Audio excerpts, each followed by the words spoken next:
తెలంగాణలోని పలు జిల్లాల్లో భారీ వర్షాలు కురుస్తున్నాయి. ఉపరితల ఆవర్తన ప్రభావంతో వచ్చే 3 రోజుల పాటు రాష్ట్ర వ్యాప్తంగా భారీ నుంచి అతి భారీ వర్షాలు కురుస్తాయని వాతావరణ శాఖ హెచ్చరించింది. ఆరెంజ్ అలర్ట్ జారీ చేసింది. ఆదిలాబాద్, ఆసిఫాబాద్, మంచిర్యాల, భూపాలపల్లి, ములుగు, భద్రాద్రి కొత్తగూడెం జిల్లాల్లో అతి భారీ వర్షాలు కురిసే అవకాశం ఉందని తెలిపింది.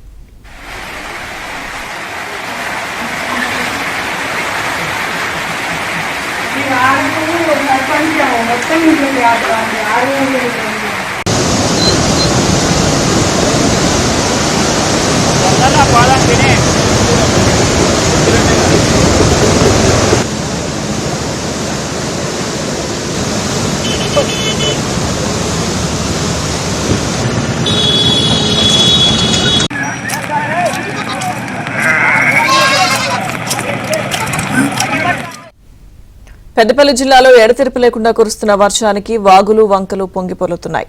కాల్వ శ్రీరాంపూర్ మండలంలోని పెగడపల్లి గ్రామంలో రాత్రి నుంచి కురుస్తున్న వర్షానికి ఇళ్లలోకి వరద నీరు చేరింది.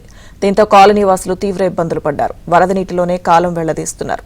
వరద ముప్పు నుంచి తమను కాపాడాలని స్థానికులు కోరుతున్నారు.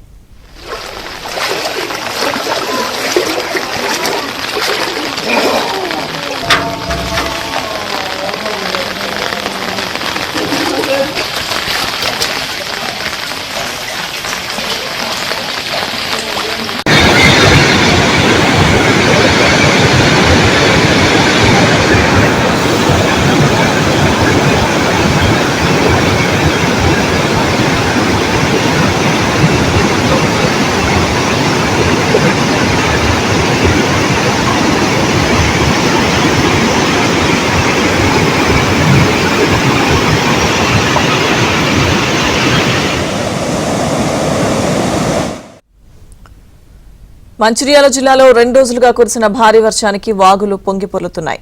భీమిని మండలం చిన్న తిమ్మాపూర్లో భారీ వర్షానికి ఎర్రవాగు ఉప్పొంగి ప్రవహిస్తోంది. పత్తి పొలాల్లో పనులకు వెళ్లిన వ్యవసాయ రైతులు తమ పనులు ముగించుకుని తిరిగి ట్రాక్టర్పై వస్తుండగా వాగు ఉప్పొంగింది. దీని ధాటికి ట్రాక్టర్ కొట్టుకుపోవడంతో అందులో నుంచి దూకి రైతు కూలీలు ప్రాణాలు కాపాడుకున్నారు.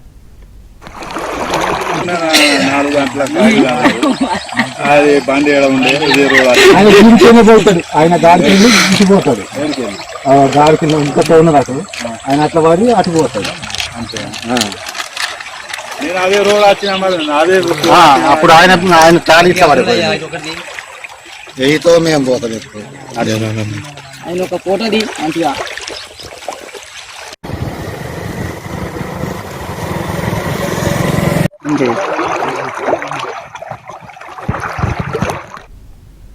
మెదక్ జిల్లా హవేలీ ఘన్పూర్ మండలం ధూప్ సింగ్ తాండాకు వెళ్లే వాగు ఉధృతంగా ప్రవహిస్తోంది. తాండావాసులకు రాకపోకలు నిలిచిపోయాయి.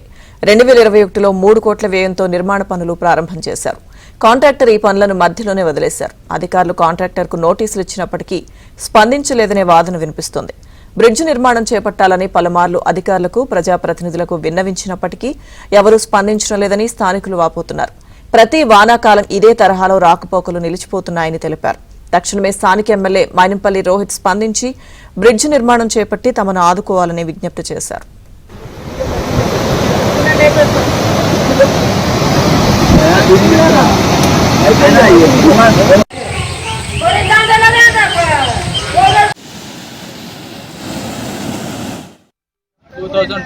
లో మాకు బ్రిడ్జి శాంక్షన్ అయింది. అప్పుడు గవర్నమెంట్ మాకు బ్రిడ్జి ఎందుకంటే కూలిపోయింది దానివల్ల మాకు కొత్తగా బ్రిడ్జి నిర్ణయించారు. అది 3 కోట్ల బ్రిడ్జి బడ్జెట్ తోటి మాకు శాంక్షన్ అయింది. ఇప్పుడైనా మాకు దగ్గర 5 years అయిపోతుంది. 5 years అయిపోయి మాకు చాలా ఇబ్బందికరంగా ఉంది రోడ్డు. ఇప్పుడు రోడ్డు గిట్లా లేదు. మాకు పెద్దగా అయితే బ్రిడ్జి అయితే ప్రతి వర్షం పడిన ఈ వర్షాకాలంలో అయితే మేము చుక్కలు చూడాల్సి వస్తుంది. గర్భిణీలు, కొంతమంది చిన్న పిల్లలు, వాళ్ళకైతే దవాఖానకు తీసుకెళ్లాలన్నా తీసుకెళ్లాలన్నా మాకు పెద్ద గుట్ట ఉంది. ఆ గుట్టలకించి 10 కిలోమీటర్ దూరం ఉంది రోడ్డు. అక్కడికించి కబ్రాపల్లికి వెళ్ళి కబ్రాపల్లి నుంచి గుండారం రోడ్కి వెళ్ళాలంటే చాలా ఇబ్బంది ఉంది.